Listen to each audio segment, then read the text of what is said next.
Olá, uma ótima noite para você que acompanha a nossa programação. Seja muito bem-vindo a mais uma edição do programa Vejam Só, aquele que, sem dúvida nenhuma, é o melhor debate teológico da televisão brasileira. Um privilégio dividir esse momento com você que curte, acompanha e participa dos nossos debates. Hoje, uma análise de um texto bíblico muito conhecido, onde nós vamos tentar entender e colocar na mesa, né, as interpretações sobre esse texto. Então fica ligadinho que eu tenho certeza que você vai aprender demais.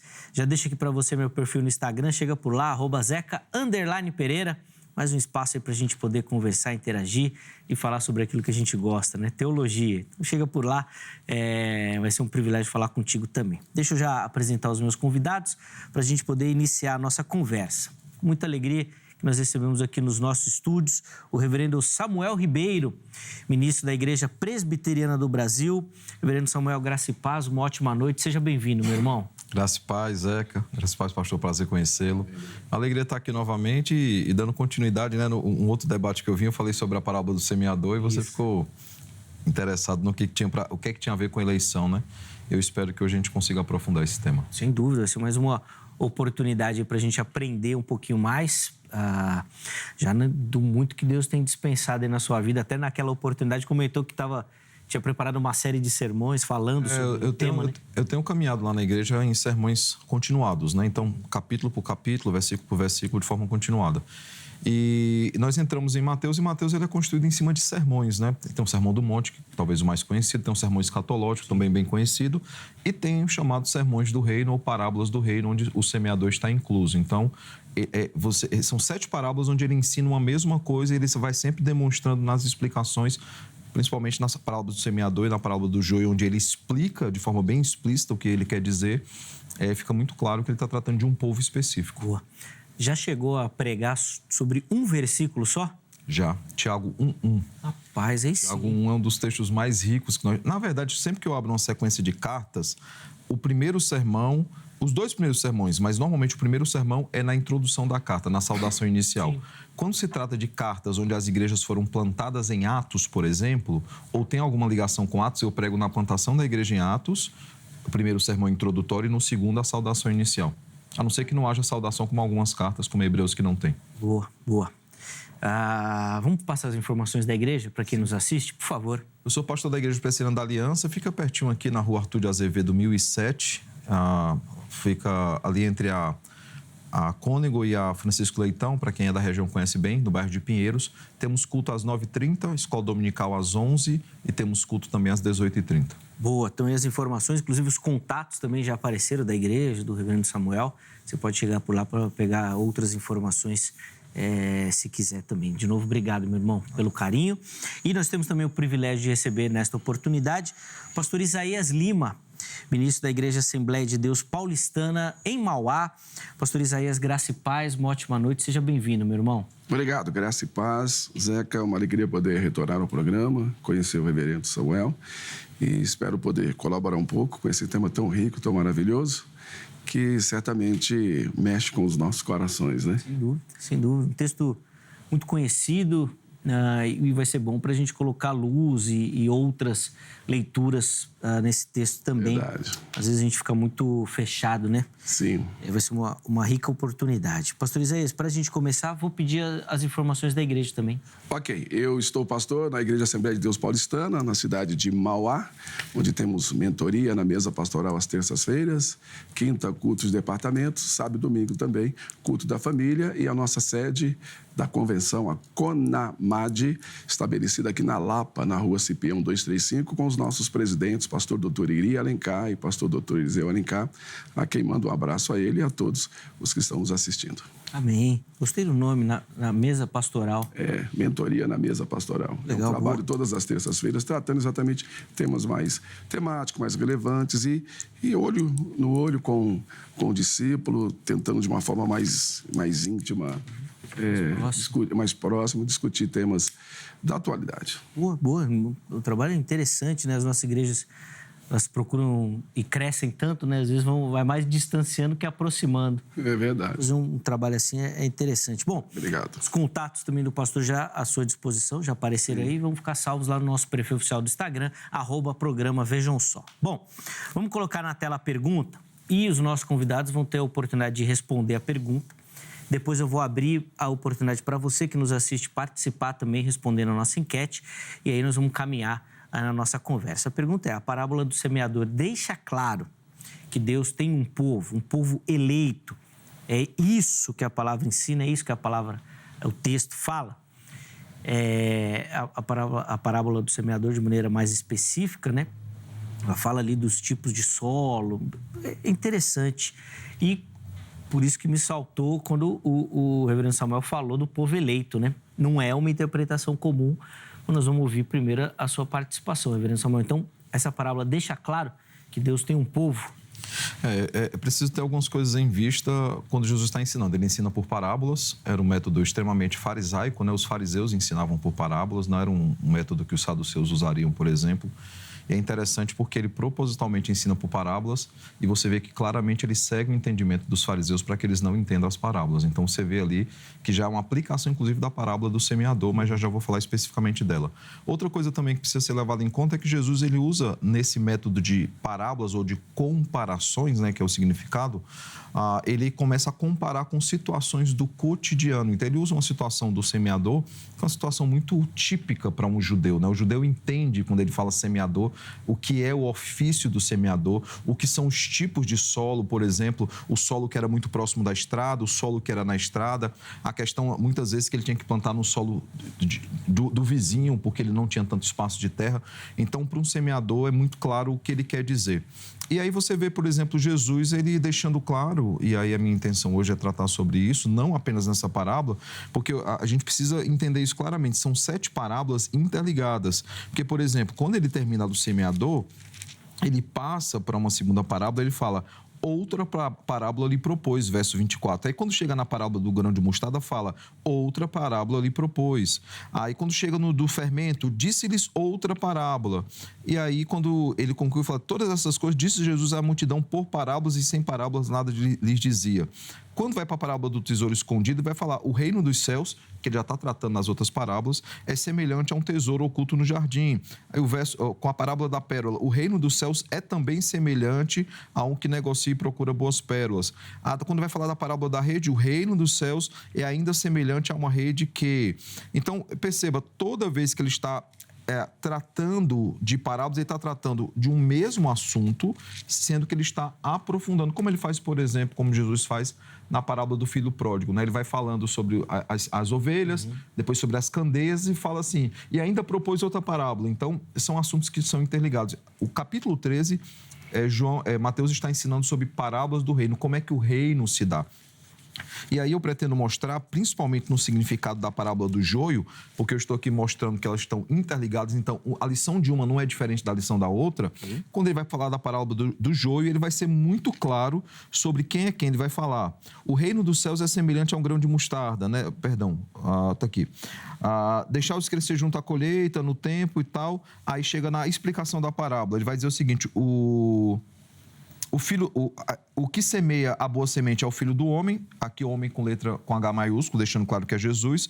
O campo é o mundo, a boa semente são os filhos do reino, os joios são os filhos do maligno. Então, aqui ele já vai distinguir que há 2 povos específicos, aqueles que são do Senhor e os que não são do Senhor. Na parábola do semeador, ele faz a mesma coisa, ele diz que a semente é a mesma, o semeador é o mesmo, mas os solos são diferentes. E é um solo, quem planta vai saber disso melhor do que eu não planto, né? Mas aquele que planta vai saber que há um solo mais específico, por exemplo, para plantar tal planta. E existe o rodízio de cultura, né, onde você roda vários frutos naquela mesma terra, porque a terra suga os nutrientes. O pé de manga, a mangueira, suga todo o nutriente da terra. Então, um agricultor entende o que Jesus está dizendo. Ele está dizendo o seguinte, há solos que são propícios para jogar boa semente. Eu posso jogar em todos os solos, e é o livre anúncio do evangelho, mas somente o solo propício vai dar frutos. Essa é o que Jesus está ensinando. Boa, depois nós vamos poder aprofundar aí essas questões, mas, pastor Isaías, quero ouvir também a leitura do irmão, como é que o irmão responde a nossa pergunta, depois de já ouvir essa fala inicial do reverendo Samuel, por favor. Ok, muito bom ouvir o reverendo Samuel. E gostei de uma fala que ele disse sobre onde as parábolas estão todas conectadas em si. Eu concordo com isso. Mas não apenas as parábolas, Zeca, toda a Bíblia está conectada em si. Jesus está falando de um assunto que não é novo, é um assunto velho, antigo. Parábola não é apenas uma ferramenta de linguagem do Novo Testamento, também do chamado Velho Testamento. Nós temos lá várias parábolas também. E quando Jesus fala sobre isso, ele está falando para um público que conhece a sua linguagem, e quando ele se aproxima desse momento da parábola do semeador, que é que está em questão, é muito interessante porque, na sequência, os discípulos lhe fazem uma pergunta: olha, o pessoal não entendeu, gerou dúvida aí. Eu não sei se eles também haviam entendido ou não e queria jogar para o outro, né? Aquela conversa lá, um primo meu quer saber, enfim, né? Então, eles disseram, o pessoal não entendeu. E, de fato, não era para entender mesmo. Então, a parábola é para revelar segredos e mistérios a quem precisa e esconder segredos e mistérios de quem não precisa. Então, eu não entendo que tenha apenas um povo específico escolhido para isso. Na presciência, na onisciência de Deus, ele sabe quem vai ser salvo, quem não vai ser, mas ele está dando a oportunidade e mostrando para nós que existem vários tipos de solos, como foi proposto aqui e explicado pelo reverendo. Agora, cabe a cada solo saber lidar com essa semente. Boa. Para que possa saber se vai produzir ou não. E quando está falando de solo, e em especial, Zeca, quando está falando de semente, não está falando de árvore. A parábola já diz, é uma figura de linguagem. A palavra semente na Bíblia é zera, a tradução do hebraico, está falando de gente. O zera é literalmente espermatozoide. Então, quando ele fala de semente, quando fala de árvore, ele está falando de gente. Então, ele está deixando muito claro ali para os seus discípulos que eles estavam lidando naquele momento, em especial, com pelo menos 4 tipos de pessoas. E aí nós precisamos entrar um pouco mais na cultura para tentar entender o que essas pessoas pensavam, como que era o comportamento delas, para tentar imaginar o que Jesus estava querendo ensinar. E aí é muito rico a forma que ele vai ensinar, né? É muito legal. Eu que sou pastor há quase 40 anos, comecei muito cedo, embora não pareça, mas assim, às vezes eu falo coisas no púlpito, como de repente o reverendo e outros, que você sabe que tem um público que ele entende. E tem um outro público que não entende. Então, como eu aprendi a ler os olhos ao longo desses 40 anos, e não é pecado, pecado é ler as mãos, né? Ler os olhos não é. Eu bato o olho e eu vejo que fulano não entendeu, ou um grupo que não entendeu. Então, eu vou tentando, de uma forma, traduzir melhor aquilo que eu falei para que eu possa também alcançar aquele público, ou de repente não. Ou de repente eu dou um anúncio que vai para um público específico, eu olho para outro e falo assim, eu não entendi, aí o outro faz assim com a cabeça. É o que precisava. Acabou. Sim. Sem dúvida, tem assuntos que tem gente que é melhor não entender. Melhor não entender. É verdade. Eu preciso dar informação. Sim, sem dúvida, faz sentido. Bom, então tá aí, ó. Você já tem aí em mãos a leitura, né, e o caminho que os nossos convidados vão seguir. E nós vamos continuar aqui ouvindo, para a gente poder aprender um pouquinho mais. Mas antes, deixa eu abrir a enquete para você participar também. @programa Vejam Só. Chega por lá e vote na nossa enquete, participe, ajude na construção do programa. Vamos colocar na tela aí a pergunta que a produção separou. Tá aí, ó. Quem são os diferentes solos na parábola do semeador? E isso ficou bem claro aqui na fala dos nossos 2 convidados, hein? Vamos lá. Primeira opção, pessoas reagindo ao evangelho. Então, cada solo são os tipos de pessoas e como elas reagem ao evangelho. A segunda opção, eleitos e não eleitos. E isso ficou claro na fala do reverendo Samuel. E a terceira opção é o não sei. Então, se você não sabe, tem dúvidas, precisa aprender um pouquinho mais, você vote lá no não sabe e nós vamos tentar te ajudar aqui na nossa explicação de hoje, tá bom? Vamos lá, reverendo Samuel, vou voltar a fala ao irmão para a gente poder caminhar um pouquinho mais aí diante da sua leitura do texto, por favor. Então, Zeca, eu queria pegar um gancho do que o pastor falou. Por exemplo, de fato são conectadas não apenas as parábolas, os ensinos de Jesus, mas toda a Escritura é conectada. Por que eu estou abrindo com isso? Porque havia um método de ensino muito farisaico, que não era apenas o método de ensino de Jesus por parábolas. Jesus ensinava também de forma explicativa, que era a parábola, as comparações, mas de forma expositiva. Ele fazia questão de caminhar no Antigo Testamento para comunicar verdades. Por exemplo, lá em Lucas 24, quando ele está na estrada de Emaús, com os 2 discípulos que questionavam, né? Será que ele era de fato aquele que haveria de vir? Nós achávamos que ele era o Messias, mas já é o 3º dia ele não ressuscitou. E aí Jesus, para explicar que era necessário que o Filho do Homem morresse e ressuscitasse, ele expõe, começando em Moisés até os profetas, ou seja, de Gênesis a Malaquias, ele expõe o Pentateuco até ali os profetas. Você pega, por exemplo, o próprio Paulo em 1 Coríntios 15, né? Ele vai dizer, porque Jesus ele morreu segundo as Escrituras e ressuscitou segundo as Escrituras. Lá em Atos 17, Paulo manifesta o método dele, né? Que em 1 Coríntios é pregar Cristo este crucificado, a pessoa é obra de Cristo, mas é manifestado ali o método dele. 3 finais de semana, ele sentava com os irmãos e expunha todo o Antigo Testamento. Por exemplo, quando ele escreve em 2 Tessalonicenses, em 1 Tessalonicenses capítulo 2, ele vai dizer, 2 Tessalonicenses, perdão, ele vai dizer o seguinte, eu já falei sobre escatologia quando eu estive no meio de vocês. Sobre essas coisas, eu já falei com vocês sobre isso, quando ele vai falar do iníquo, do homem da iniquidade. Então, assim, era muito comum a igreja ouvir a exposição de forma sistemática, expositiva, do começo ao fim daquilo que estava exposto. Por que eu estou falando isso? Porque desde Gênesis há uma mensagem que é muito clara na Escritura. E essa mensagem é, Deus ele tem 2 povos distintos. Aqueles que descendem da mulher, da semente da mulher, ou seja, os descendentes de Cristo, os filhos de Deus, e aqueles que descendem da semente da serpente, que são os filhos dos homens. Capítulo 4, você vê a genealogia de Caim. Isso já deu um problema aqui no programa. Imagino. De quê? É da semente. Não, eu fiquei sabendo recentemente. Rapaz, mas aquela defesa dele foi complicada, né? O cara falou do filho da Eva e do filho de Adão, foi esse? Você que está acompanhando esse debate aqui, fica ligadinho, que a gente já gravou, mas ainda não exibiu, vai ser exibido. Então você acompanha aqui o Vejam Só que você vai ver, irmão, o que é. Falar na repercussão. Foi só que não, aquele cidadão defendeu a mesma coisa. Isso, a mesma coisa, em outro lugar. Mas aí você tem a genealogia de Caim, que faz aliança com a serpente, e a genealogia da mulher, da semente da mulher, que faz aliança com Deus, que é a genealogia de Gênesis 5, quando você vê ali a genealogia de Sete. E aí no capítulo 6 você vê as 2 genealogias lá presentes, os filhos dos homens e os filhos de Deus. Por que eu estou introduzindo o meu argumento com isso? Porque depois disso, em toda a Escritura, você vai ver luz e trevas, amigos de Deus e amigos do mundo. Paulo, quando vai falar sobre julgo desigual, ele fala que aliança tem entre crentes e ímpios. Luz e trevas. Então, ele faz uma distinção entre 2 povos. Por que eu estou enfatizando isso? Porque Jesus, ele tem essa literatura, essa teologia muito clara, sendo ele o Senhor de todas as coisas, mas porque era um ensino que o judeu já ouvia desde o Antigo Testamento. Por isso que ele tem uma ideia, e até extremada, de que ele é o povo eleito e não precisava pregar o evangelho para ninguém. E isso não é o que Jesus, não é o que é dito para eles, por exemplo, em Gênesis 12, que fala, em ti serão benditas todas as famílias da terra. Gálatas 3 vai dizer que esse é o verdadeiro evangelho. Então, desde o começo, o judeu deveria pregar o evangelho a todos os povos, porque essa descendência da mulher, por causa de Cristo, estava presente também em outras nações. Mateus, e eu estou fazendo essa introdução longa para explicar que Mateus tem isso muito claro na mente dele. Por quê? Porque ele abre a genealogia dizendo que há mulheres gentílicas na genealogia.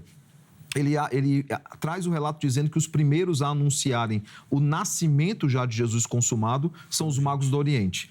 É um que diz, por exemplo, tem as parábolas do reino enfatizando que o reino não pertence apenas a Israel, mas a todas as nações. E ele conclui dizendo, ir por todo mundo e pregar o evangelho a toda criatura. Então, Mateus, ele tem muito claro 2 coisas. Há um povo que Deus escolheu e esse povo não está apenas em Israel, ele está no mundo inteiro. Por isso, deve-se pregar o evangelho a toda criatura. Quando ele registra, então, as parábolas, ele não é o único a registrar. Os sinóticos registram essa parábola, João já não registra. Você vai ver, por exemplo, que a próxima parábola que ele apresenta é a parábola do joio. E eu concordo com o pastor, ele colocou dizendo assim, não ficou muito claro, os discípulos falaram, por que você está ensinando desse jeito? O pessoal não está entendendo. Jesus começa a explicar no samaritano o que é no semeador, o que é cada tipo de solo, e a gente vai olhar para esses solos de forma mais específica, mas quando chega no joio, ele vai separar completamente dizendo o seguinte, o campo é um mundo, ou seja, o mundo inteiro você vai jogar sementes. A boa semente são os filhos do reino, os joios são os filhos do maligno. Porque qual é a parábola do joio, só para lembrar os irmãos? começou a crescer joio junto com trigo, porque o vizinho foi lá e jogou joio lá e falou assim, não queima tudo, deixa crescer, e quando tiver crescido a gente consegue identificar o que é joio e o que é trigo. O fruto a gente vai saber, pelo que manifestar. E aqui ele vai dizer que os joios são aqueles que são os filhos do maligno. O inimigo que semeou é o diabo, a ceifa é a consumação do século e os ceifeiros são os anjos. Veja, esses elementos que são aqui descritos, muitos deles já estavam na parábola do semeador. Então Jesus ele aprofunda ainda mais a explicação para dizer o seguinte, através do joio eu vou deixar mais claro o que eu quero dizer. Há um solo, e você vai perceber isso claramente. Ele falou, há vários tipos de solo, vários tipos de pessoas, que é até a questão da enquete, mas perceba que apenas um solo dá fruto. Apenas um solo é produtivo, porque há um solo específico para que eu possa plantar. Eu não vou jogar semente nesse chão achando que vai nascer alguma coisa, porque não vai. Então, no final, Mateus registrando as palavras de Jesus, está dizendo o seguinte, você tem que jogar semente para todo mundo. Esse é o livre anúncio do Evangelho. Livre oferta do Evangelho, mas somente o solo preparado vai dar frutos, e o solo não prepara a si mesmo. Há alguém que prepara esse solo. Boa. Duas questões chaves na fala do reverendo Samuel, pastor, para o irmão poder comentar, que é o final, né, a questão do solo, que o irmão finalizou a sua fala primeiro falando do solo e ele que ia produzir, e a leitura que o Samuel fez da questão do Antigo Testamento, que eu acho que é uma resposta que, quando o irmão coloca, né, que a Bíblia toda está conectada, e acho que ele mostrou do pensamento e a leitura que ele faz em toda a Escritura, né, desses dois povos. Muito bem, Zeca. Gostei da explicação, então vamos ao debate, porque estamos aqui para isso, né, para tentar enriquecer um pouco mais, e ele é saudável quando ele é feito do campo das ideias, ele é maravilhoso de forma a contribuir. Eu quero apenas corrigir o nome da convenção que eu falei, a nossa convenção é CONADEP, tá? CONADEP, onde o nosso presidente, pastor Dr. Eri, eu falei o nome anterior. Então, vamos lá. Eu prego há muito tempo, ensino há muito tempo que a nossa Bíblia ela é toda conectada. Não tem como Jesus ensinar alguma coisa fora do contexto do que os apóstolos ensinaram, do que os patriarcas falaram, porque os judeus, eles têm um sentimento de pertencimento muito forte à cultura, e o próprio Deus fez isso. Então, se Jesus que apareceu, dizendo ser o Cristo, dizendo ser o Machia enviado, falasse alguma coisa fora da Torá, fora dos profetas, ele não seria nem ouvido. Já foi perseguido o tanto que foi. Imagina se ele falasse alguma coisa fora. Então, quando ele avançava um pouco mais na linha de entendimento que aqueles religiosos da época já tinham sobre determinados assuntos, eles já espanavam. Então, Jesus vinha dentro da mesma lei, dentro dos mesmos mandamentos, avançando na sua explicação. Só que Jesus falava tudo dentro da cultura, para que eles pudessem entender. E isso é maravilhoso. Então, quando fala da semente, 4 tipos de sementes, o reverendo colocou, e eu quero, com devida vênia, avançar e discordar um pouco nesse sentido, porque eu entendi quando ele diz, tem vários tipos de solo. Se eu sei que aquele ali vai produzir, porque vou perder a semente nesse outro. Mas quanto ao evangelho, eu não sei quem será salvo e quem não será. Eu tenho que pregar. Pregar o evangelho a toda criatura, aquele que crê e for batizado, esse será salvo. Eu preciso anunciar. Está dizendo que o semeador saiu a semear e pegou a semente e lançou. Lançou. Quando passou o arado, quer dizer, algumas estavam sobre pedregais, outras estavam sobre espinhos, enfim, outras na beira da estrada, as aves comeram, e a outra produziu bom fruto. Então, eu tenho que lançar a mensagem. Ela é uma missão específica minha. E quando Jesus fala isso, eu estou falando de 4 tipos de pessoas, o 4 é muito significativo na Bíblia, Zé, que nós precisamos entender, você, querido amigo, querido irmão, querida família paulistana de Mauá, que já me ouviu falar sobre isso, em especial a pastora Isa. Veja bem, a cabeça de Jesus, quando fala de 4, está tudo muito conectado. Com os 4 elementos, né?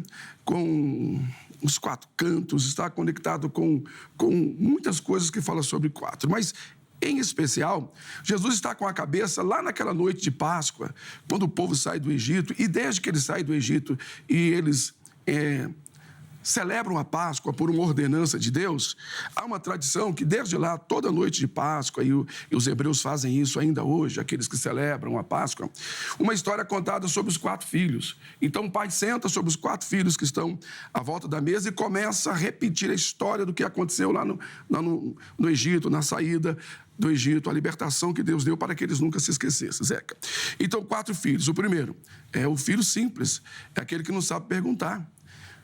O segundo simples é o filho, o segundo filho é o perverso.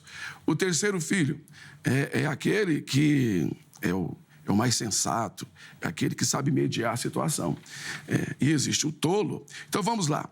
O simples, o mais gabaritado, vai perguntar: pai, por que todos os anos, nessa mesma data, nós estamos reunidos para celebrar essa Páscoa, atendendo o mandamento de Deus, e somos enriquecidos por isso? Explique-nos um pouco mais.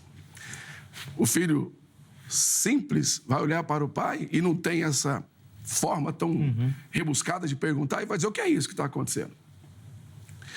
Já o tolo, o perverso, melhor dizendo, o perverso vai dizer assim: o que é isso que está acontecendo com vocês? Por que vocês estão fazendo isso todos os anos? Ele se exclui, tá? E vem o sábio, que vai, então, se calar diante daquele momento, porque a Bíblia diz que o sábio calado, ele é mais prudente do que muita gente falando. Então, baseado em algumas interpretações desses 4 filhos, Jesus está mostrando ali os 4 tipos de semente, naqueles 4 tipos de pessoas, os filhos lá da Páscoa. Ou seja, aquele perverso é a semente que caiu à beira do caminho. A ave veio, pegou e foi embora. Então é o seguinte, não vai gerar produtividade, tá? Não vai gerar. O simples é aquele que ele quer, ele sabe, mas a semente caiu em uma terra onde tem pedra, não se aprofundou muito. Então ele é simples, ele não cria raízes profundas. Não é isso? E assim vai com relação ao tolo. Agora eu quero chamar a atenção para o papel do sábio. Qual que é o papel do sábio? É proteger o simples. Por quê?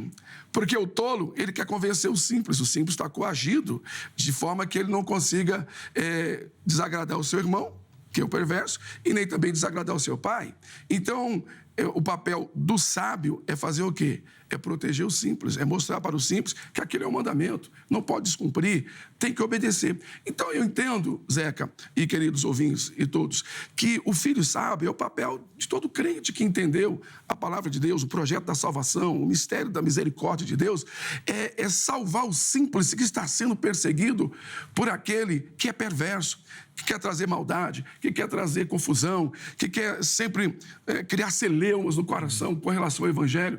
Vocês estão citando aqui assuntos de outros debates. Então, tem pessoas que, às vezes, só querem criar celeumas. E nós, enquanto sábios, precisamos proteger os simples desse perverso. Agora, concordo quando o reverendo... Para concluir, por favor. Sim. Para concluir, vamos lá. Concordo quando o reverendo disse: então, vamos escolher a terra. Então, se eu souber quem é o perverso, aí talvez eu não investiria nele. Porque como é que eu vou investir no coração perverso? Perverso não tem jeito. Mas como eu não sei, se eu percebo daqui a acolá, tudo bem, tem pessoas que se aparentam boazinhas, mas dentro de si são perversas. De qualquer forma, eu preciso anunciar a todas. Boa. Irmãos, só para deixar claro para vocês, nós estamos caminhando para o final do bloco, mais uma fala para cada um para a gente chamar o intervalo, tá bom? 3 minutinhos aí para cada, para a gente poder encerrar o bloco. Vamos lá, reverendo Samuel. Tá, Então, eu estou me referindo constantemente ao Antigo Testamento porque é citado Jesus, quando ele está explicando a parábola, ele cita Isaías 6, né? Sim. Isaías 6, ele fala, e eu gostaria de ler aqui para ficar bem claro, é o chamamento de Isaías, né? Isaías ouve o seguinte, verso 9. Então disse ele: vai e dize a este povo, ouvi, e não entendais. Vede, mas não percebais. Torna insensível o coração deste povo, endurece-lhe os ouvidos e fecha-lhe os olhos, para que não venha ele a ver com os olhos, a ouvir com os ouvidos, entender com o coração e se converta e seja salvo. Esse texto de Isaías aqui, Deus diz claramente que endureceria o coração do povo para que eles não entendessem a palavra. Ele pergunta: até quando, Senhor? Até que sejam desoladas as cidades e fiquem sem habitantes habitantes as casas, fiquem sem moradores e a terra seja toda assolada. Veja, Jesus está citando um texto onde sim, há uma, pegando a ilustração, que não, eu não acho que está influenciando Jesus no ensino dessa parábola, mas pegando a ilustração que o pastor usou sobre a questão do perverso, né? Nós temos várias passagens onde Deus propositalmente endurece o coração do perverso para que ele não entenda a palavra. Não devemos jogar pérolas aos porcos. O próprio Mateus diz que se chegasse numa casa e não fosse bem recebido, batesse os pés e fosse embora. Você tem várias passagens que deixam bem claro onde Deus, e aí o pessoal vai acusar aqueles que defendem a eleição, né? É um tipo de acepção de pessoas. Eu gostaria só que você pegasse todos os textos que usam o nome acepção de pessoas e vai ver que ele é colocado de forma muito específica, em contexto muito específico, e o pessoal quer abrir para um contexto que não é nem a discussão. Mas você vê onde há claramente a Deus ele repudiando um povo, Deus ele deixando um povo de lado propositalmente, como acontece aqui. E aí nós temos, por exemplo, pode haver sim dúvidas, o pessoal não entendeu a parábola, os discípulos não entenderam a parábola, mas Jesus faz questão de explicar. Esse é o porém desse texto. Não é uma parábola que ele solta e não é explicada, ele explica a parábola. E os discípulos ainda continuam com dúvida, então ele apresenta uma segunda parábola, que é a parábola do joio, e na parábola do joio ele é mais específico, ele é mais enfático, dizendo, são povos diferentes. E, claro, eu não vou deixar de pregar o evangelho para ninguém, pastor, até porque eu não sei quem são os eleitos. Eu não sei quem são. Mas há pessoas que claramente orientam a igreja em relação a isso, que nós devemos ter amizades intencionais e propositivas, né, de pregar o evangelho. Mas se uma pessoa tenta me colocar numa situação, numa saia justa, onde eu tenho que renegar a Deus, blasfemar contra Deus, me coloca em situações que eu vou me colocar contra o Senhor, eu me aparto dessa amizade. Esse é o conselho que eu dou, meu irmão. Você fez sua parte, você plantou a semente, Deus sabe se é um eleito ou se não é um eleito. Então, no final é isso. O semeador conhece o solo e há um solo específico para receber a semente. O semeador, ele joga a semente em todos os cantos na esperança que dê fruto. Isso é a figura aqui do semeador. Mas Jesus, que é o perfeito semeador, ele sabe exatamente quais solos, qual o solo que vai dar fruto. E dar fruto, o único solo que dá fruto é esse, que era propício para o plantio. E eu acho que é isso. Não quero tomar muito tempo, não sei se eu ainda tenho... Não, tem mais um minutinho. Então, o que eu quero deixar claro para quem está nos assistindo é isso. Nós pregamos o evangelho a toda criatura porque nós não sabemos quem são os eleitos. Mas somente os eleitos irão se converter. Isso não só sou eu que acho, não. O pastor também acha, porque a doutrina arminiana ela vai defender a expiação ilimitada, né? Ele morreu por todos, mas a eleição ela é condicional, ou seja, há uma eleição que é condicionada à vontade do homem. Nós só cremos de forma diferente, entendendo que essa eleição se deu por livre vontade de Deus. Então, mas também se crê em eleição. No final, nós sabemos que somente os eleitos serão salvos. Como se deu essa eleição, é que só Deus sabe, né? Creio que foi pela vontade dele. Talvez até para o próximo bloco a gente possa aprofundar mais essa questão, porque a visão fica, quando o reverendo Samuel fala, de que vai lançar semente em todo o solo, mas que esse crescimento não vem do trabalho nem do semeador e nem de que recebeu, mas de um terceiro que vai fazer daquele solo ser bom ou não. Na leitura do pastor Isaías, não, né? O solo que recebeu que vai tratar essa semente. Bom, 3 minutinhos para o irmão comentar e nós vamos para o intervalo. Deus já colocou no solo todo tipo de nutriente, como foi dito até pelo reverendo aqui na sua primeira fala, que os nutrientes serão capazes de nutrir as plantas que ali serão plantadas. Ele diz que tem um solo que tem mais e outro que tem menos, tem planta que suga mais e outra que suga menos, se eu não entendi equivocadamente. E essa discussão, esse debate, né, teológico, acadêmico aí de Armínio e de Calvino, ele é infindável, né? Nós já nos deparamos com ele muitas vezes. A grande real, se nós pararmos para entender a Bíblia em todo o seu contexto, tudo vai convergir para o que Deus quer, para o que Deus tem, dentro dos princípios elementares que Ele mesmo determinou e ponto. Agora, se eu crer apenas nisso, eu também sou condicionado ou sou tentado a descansar o meu coração e a não cumprir a minha missão. Que existe um povo específico que vai ser salvo, óbvio. Mas esse povo é um povo que escolheu ser salvo. É um povo que recebeu a semente e resolveu fazer frutificar, fazer melhorar esse trabalho, dar frutos. Ou seja, eles acreditaram nisso. Quem crê, for batizado, será salvo. Quem não crê, será condenado. Aqueles debates mais antigos, né? Então é importante que nós entendamos que todos recebem a semente no coração, mas alguns preferem que as aves levem. Eles não valorizam, eles não não credenciam a palavra de Deus, sabe, como sendo um privilégio para a sua vida e querem agir da sua própria maneira. Então, Deus já sabe. Agora, Deus sabe quem vai valorizar a semente? Sim. Ele sabe quem não vai valorizar a semente? Claro que ele sabe.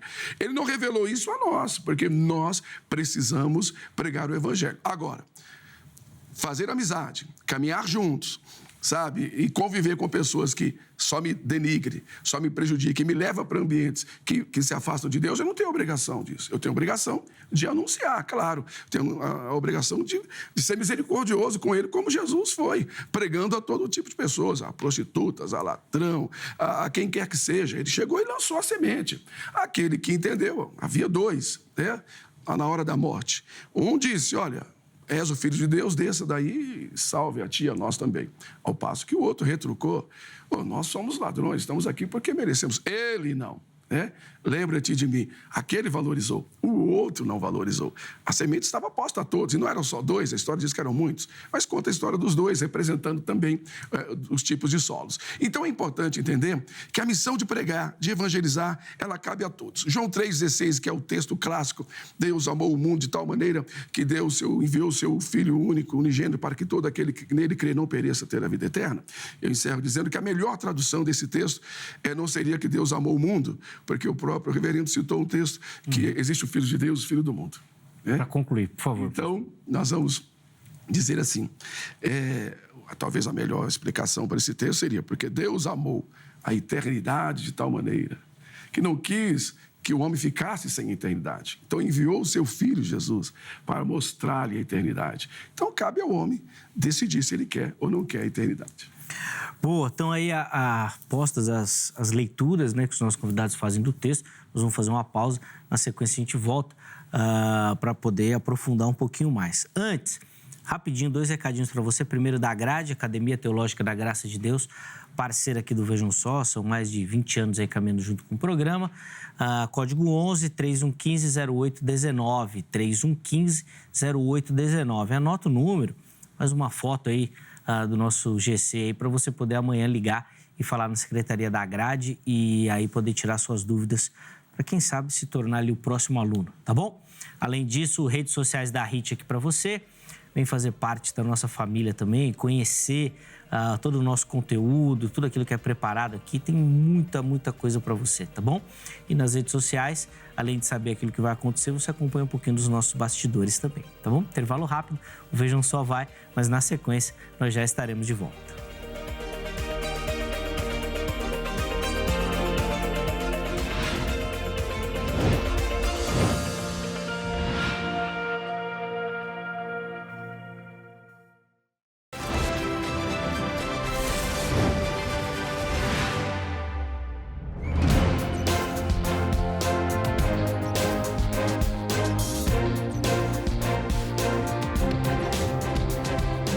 Muito bom, já estamos de volta com o Vejam Só, intervalo rapidinho na nossa conversa, hoje falando sobre a parábola do semeador e as demais parábolas ali que compõem, né, as parábolas do reino.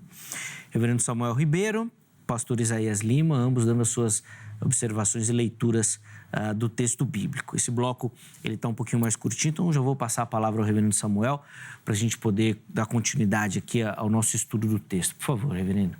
Então, a parábola do semeador, ela abre as 7 parábolas do reino, como a gente já tem dito aqui. E, para mim, é muito claro que Jesus, até pela citação que ele faz de Isaías 6, ele tá deixando claro que aquele solo, o único solo que dá fruto, ele está tratando sobre a habilidade de entender e não apenas entender o evangelho, mas de responder, ou seja, dar frutos. A resposta, isso. Então, ali há a soberania de Deus muito clara. Tanto que, por exemplo, você vai ter Deuteronômio 29:4, que vai dizer que tem ouvidos para ouvir. Mas Isaías 6 vai dizer que tem ouvidos e não ouvem. Então, você vê que Deus aí, ele agindo para separar o seu povo, separar o joio do trigo. E aí eu volto para a parábola do joio do trigo. Quando é muito claro, e essa é a segunda parábola que ele vai apresentar, né? A do joio do trigo, ele vai dizer exatamente isso. O campo é o mundo, a boa semente são os filhos do reino, os joios são os filhos do maligno. Então, é que ele já separa 2 povos distintos. Quando você vai olhar as outras parábolas, né? Por exemplo, a parábola da mostarda, ela caminha no mesmo sentido, né? Quando fala que a qual, na verdade, a menor de todas as sementes é crescida e a maior de todas as hortaliças, e se faz a árvore do modo que as aves do céu venham aninhar-se nos seus ramos, ou seja, ela dá fruto de acordo com o que ela foi proposta, ou ela foi colocada. Veja, uma árvore ela vai dar fruto de acordo com o que ela foi proposto por Deus, por quê? Porque Deus separou aquela árvore para dar aquele fruto. Aí quando ele vai para a parábola do fermento, caminha no mesmo sentido. A parábola da rede, ela é ainda mais assintosa, quando ela diz o seguinte, ó. Quando está cheia, né, referindo-se à rede, vou voltar um pouquinho para ver a questão do mundo inteiro, né? O reino dos céus é ainda semelhante a uma rede que, lançada ao mar, recolhe peixes de toda a espécie. E quando já está cheia, os pescadores arrastam-na para a praia e, assentados, escolhem os bons para os cestos e os ruins deitam fora. Veja que aqui ele está falando sobre separação entre o que é um bom peixe e o que não é um bom peixe. Assim será na consumação do século. Sairão os anjos e separarão os maus dentre os justos e lançarão na fornalha acesa, ali haverá choro e ranger de dente. Como eu disse, esse é o ponto de contato que eu e o pastor Isaías nós temos. Nós queremos que no final haverá uma separação do joio e do trigo. A grande discussão aqui, para ficar claro quem está em casa, a grande discussão é como se dá essa escolha preveniente, essa escolha antecipada. Nós entendemos nós calvinistas entendemos que Deus de antemão, como Efésios diz e outros textos dizem, Deus de antemão, ele escolheu aqueles que seriam eleitos por vontade soberana dele. Ele escolheu e pronto. Terei misericórdia de quem eu quiser ter misericórdia, terei compaixão de quem eu quiser ter compaixão. Já o outro lado entende que não, que Deus, respeitando a liberdade do homem, escolheu. Só que há vários problemas numa posição como essa. Por exemplo, você é filho do seu pai e da sua mãe. Se seu pai e sua mãe não tivessem casado, você não tinha nascido. Uhum. Como é que Deus poderia, então, de antemão te eleger pela sua vontade, se você poderia sequer ter nascido? Então, assim, há muitos desdobramentos que são decorrentes. E aí, quem está em casa, eu não quero usar termos muito técnicos, podem acabar descambando porque é chamado de molinismo, que Deus ele vê possibilidades de futuro e ele escolhe a possibilidade que ele quer. E essa posição já foi refutada durante a época da Reforma. Então, assim... 30 segundos. Tá bom. Todas as parábolas, elas estão comunicando a mesma coisa. Volto a dizer, temos um ponto de contato, que é a questão da eleição, a discordância é que vemos a eleição de forma diferente, e talvez a outra discordância é olhar para essas passagens do reino e ele não conseguir entender que Deus está falando do seu povo especificamente, sim, sendo ele eleito de forma incondicional ou condicional. Se ele disser, não, eu creio que ele está falando do povo de Deus, aí a gente vai concordar também nisso. Pelo que eu entendi, ele faz a leitura, né, pastor Isaías, de que as parábolas chamam mais a atenção para a pessoa, né? Para si. E aí, tá vendo? Para que ela entenda e responda ao tipo de solo que ela quer se enquadrar. Exatamente. Sem tomar o seu tempo, desculpa, pastor, mas o que eu quero explicar aqui é que cada parábola há alguém que escolhe, não é a própria pessoa. O solo não escolhe a si mesmo, ele é preparado pelo Senhor, é ele que coloca os nutrientes, é Deus que nutre a terra. Eu acho que a sua leitura ficou clara também. Com a leitura do pastor Isaías, eu acho que essa que é a divergência dos dois, né? 3 minutos, aqui, pastor, vamos lá. Estamos aqui. Isso. Precisamos sempre ter o ponto de contato e divergir naquilo que cada um pode ter essa possibilidade. E a grandiosidade do Evangelho e da teologia é exatamente essa, é poder a gente divergir, poder ser crítico com relação ao campo das ideias e tentar buscar um caminho mais próximo para que todos se aproximem da Bíblia. Eu não tenho a última palavra, né? Penso que ninguém tem. Quando Calvino decide sobre a sua visão, conhecida como calvinismo, é muito interessante, Armínio também.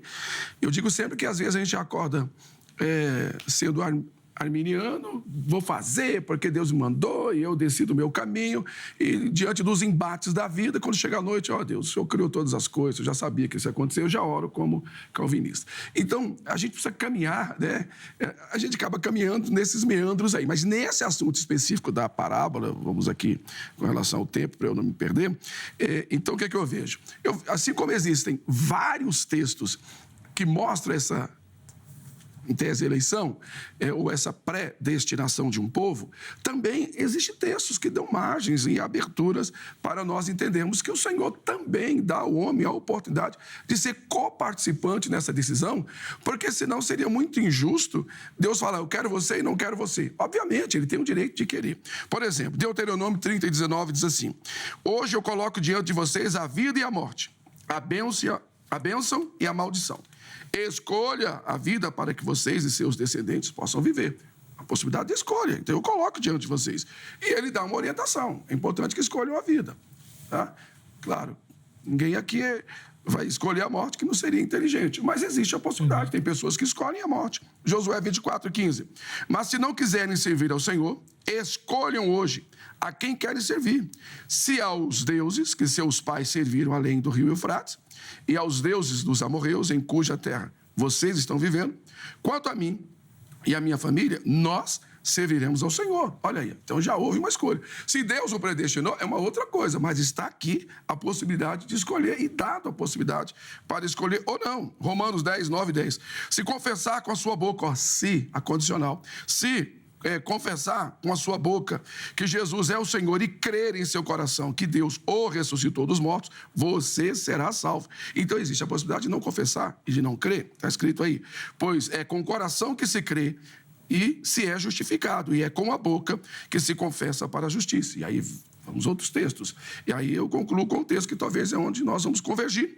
Mateus 25, 31 ao 46. Quando o Filho do Homem vier em sua glória, com todos os anjos, sentar-se-á no trono de sua glória, e todas, aí sim, todas as nações serão reunidas diante dele, e ele as separará uma das outras, como o pastor separa as ovelhas dos cabritos. Aí sim é o papel dele, não meu. Mas ele deu a oportunidade para todos, para ouvir, para crer e para escolher, como os textos anteriores. Agora, se a pessoa não escolheu, então agora será separado, não porque ele quis separar, porque a oportunidade foi dada e a pessoa não quis aceitar. Boa. Irmãos, o tempo passa muito rápido aqui, então nós vamos... muito corrido, né? Tantas coisas boas. Já vou pedir os comentários e a conclusão aí, que nós já vamos precisar encerrar. Então, com uma fala do reverendo Samuel, uma fala do pastor Isaías. Precisa voltar, hein? O assunto é rico, tem né? mais coisas, vamos lá, reverendo. Foi citado 2 textos, né, do Antigo Testamento em relação à possibilidade do homem tomar uma escolha ali. A gente precisava tratar texto a texto, porque, por exemplo, Josué fala, eu e minha casa servirão ao Senhor, não sei a decisão de vocês. A decisão deles já estava clara, porque Deus já havia decretado quando? Quando lá em Gênesis 15, ele prometeu a Abraão que eles seriam escravos em terra estranha, que Deus os tiraria de lá e os colocaria na terra que mana leite e mel. E nós vemos a história se concretizando. Quem havia avisado que já ia ser daquele jeito? Quem já havia decretado? Deus em Gênesis 15. Você está em casa, leia Gênesis 15, veja o momento da promessa que é feita. Você pegar o tempo que foi feita a promessa, o tempo de cativeiro de 400 anos, você tem aí 600, 700 anos de espaçamento, e Deus já disse exatamente o que ia acontecer. Então, assim, a gente precisava discutir a questão lá da aliança que é feita, a questão do quero vida, quero morte, tinha que discutir texto a texto. Ele cita Romanos 10, 9 e 10, e eu quero dar os parabéns porque ele leu o verso 10, porque normalmente o pessoal só lê até o 9. Só o 9. Porque o 10 explica. O 10 fala claramente que ali não é uma ação do homem, é uma ação em resposta à ação de Deus. Quando fala se crê para a justiça, quem promulgou a justiça? Deus. Então, assim, Romanos 10 não está dizendo que o homem pode escolher ou não escolher simplesmente. Está dizendo que, mediante a ação do Senhor, aquela é a resposta do homem. Você tem, por exemplo, João 6, eu acho que ele é muito emblemático, porque ele vai dizer o seguinte, declarou depois Jesus, eu sou o pão da vida, João 6, 35 em diante, eu sou o pão da vida, o que vem a mim jamais terá fome, o que crê em mim jamais terá sede, porém eu já vos disse que, embora me tenhais visto, não credes. É o mesmo texto, é o mesmo sentido do que está tratando lá. Vocês têm olhos e não veem, têm ouvidos e não ouvem, tá? Ele continua dizendo, não credes. 37, todo aquele que o Pai me dá, esse verá a mim. Veja, o Pai dá, por isso vai a Cristo. Isso é palavra de Cristo, tá? E não, eu acho que não precisa nem explicar muito. E o que vem a mim, de modo nenhum o lançarei fora. Ou seja, o Pai entrega ao Filho e o Filho mantém aquela pessoa salva. Não é que só que Jesus salva, ele mantém aquela pessoa salva. E aí ele continua dizendo, porque eu desci do céu não para fazer minha própria vontade, e sim a vontade daquele que me enviou. E qual é a vontade daquele que me enviou, né? A vontade daquele que me enviou é esta, que nenhum eu perca de todos os que me deu. Ou seja, não é de todo mundo, é daqueles que o Pai deu a Cristo. Pelo contrário, eu ressuscitarei no último dia. De fato, a vontade do meu Pai é que todo homem que vira o Filho e nele crê tenha a vida eterna, e eu ressuscitarei no último dia. Se a pessoa só lê o 40, que vai dizer o seguinte, basta crer e vai ter a vida eterna. Não, ele vai dizer que só vai crer aquele que o Pai enviou. Então, eu concordo que há textos que vocês podem levantar e dizer assim, vários textos, se colocar numa balança de forma muito sistemática, vai ver que vocês vão ter talvez uns 10, 12 textos que a interpretação precisa ser discutida, não é que a outra interpretação, porque a Bíblia é uma só e uma mensagem só. só. Só que você vai ter trocentos outros textos defendendo a visão monergista, né? O pastor citou o calvinismo. Calvino não era calvinista porque é uma discussão depois do dia dele. Ele era monergista, que era a visão dos pais da igreja. A visão da igreja durante toda a história foi uma visão monergista, porque se baseava em textos, por exemplo, como esse. Boa. 30 segundos para despedida, reverendo. Meus irmãos, Deus abençoe. Infelizmente, o tempo é pouco. A gente talvez se veja em outra oportunidade para conversar mais sobre isso. Mas a minha sugestão é ler as 7 parábolas. Leia Mateus 13 e leia as explicações. Você não precisa acreditar no que eu estou dizendo, nem levar em conta, não. O próprio Jesus explica o que ele quer dizer com essas parábolas de forma muito didática. Não entendi bem a explicação do semeador. Ele continua apresentando outras parábolas para poder enfatizar bem seu argumento, e na explicação da parábola do joio, ele vai deixar ainda mais claro aquilo que ele quer dizer. Que Deus te abençoe. Devemos sim pregar o evangelho a toda criatura, sabendo que Deus, ele começa a boa obra e ele completa também a boa obra. Deus te abençoe. Amém, reverendo. E foi bem, né? Não sou eu que estou dizendo, Jesus que falou. Aí arrebentou no argumento, né, pastor? Vai deixar pouca saída para você. Se ele está falando que Jesus está concordando com ele, 3 minutos para encerrar. Mas é ele que está falando, não é Jesus. Eu estou concordando com Jesus. É ele que está falando, não é Jesus. Precisaríamos ouvir Jesus para ver. Então, vamos lá. Que bom poder estarmos juntos aqui nesse tema e vamos precisar de mais tempo. Ele não dá para se esgotar. Não, de jeito porque nenhum. precisaríamos fazer exegese de texto a texto, né? Com contexto. Como o tempo é muito ínfimo, diminuto, a gente tem que pegar aí, acaba um pouco isolado e não dá para explicar todo ele. Mas, enfim, 2 Coríntios 5:10, pois todos nós devemos comparecer diante do tribunal de Cristo, para que cada um receba o que merece, de acordo com o que fez, enquanto estava no corpo, seja bom ou mal. Ou seja, claro, alguém vai dizer que é referente a galardão, aquela coisa toda, mas está se referindo ao corpo, seja bom ou mal. Ou seja, solo bom, solo ruim, todos vão ter que comparecer, receber a mensagem, e ele será cobrado pela mensagem. Se aceitou ou não, se respondeu a ela não, será cobrado por ter recebido a mensagem que é a semente, né? João 3,16, como eu já citei, porque Deus amou o mundo de tal maneira que deu o seu Filho único, ou unigênito, para que todo aquele que nele crê não pereça, mas tenha vida eterna. Romanos 10:13, porque todo aquele que invocar o nome do Senhor será salvo. Claro que aí vão dizer que é aquele que já recebeu, que já entendeu, enfim. Mas aqui está aberta a possibilidade. Todo aquele que invocar. Hebreus 7:25, portanto, ele é capaz de salvar completamente aqueles que se aproximam de Deus por meio dele, desde que vive para sempre para interceder por eles. Então, veja que nós temos também uma infinidade de textos que abre uma possibilidade para nós de aceitarmos ou não, de queremos ou não. Claro, quem vai resistir o chamamento de Deus? Quem vai resistir um favor tão imerecido, uma graça tão maravilhosa? Por isso que temos que pregar, temos que anunciar. Pessoas reagirão diferentemente, porque as pessoas não são iguais. Você não é igual a mim. Você pode estar discordando comigo agora, ou pode estar convergindo com aquilo que eu estou falando, ou com o reverendo Samuel. E isso é lindo, isso é maravilhoso. Nós não somos massa de manobra, que somos regidos aí, né? E tem que ser dessa maneira.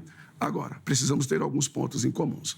Precisamos crer, precisamos aceitar, precisamos lutar para cumprir aquilo que a Bíblia nos ensina e fazer valer a semente que foi plantada no nosso coração. E eu espero que você faça, porque custou um alto preço o sangue de Cristo vertido, derramado no Calvário por mim e por você.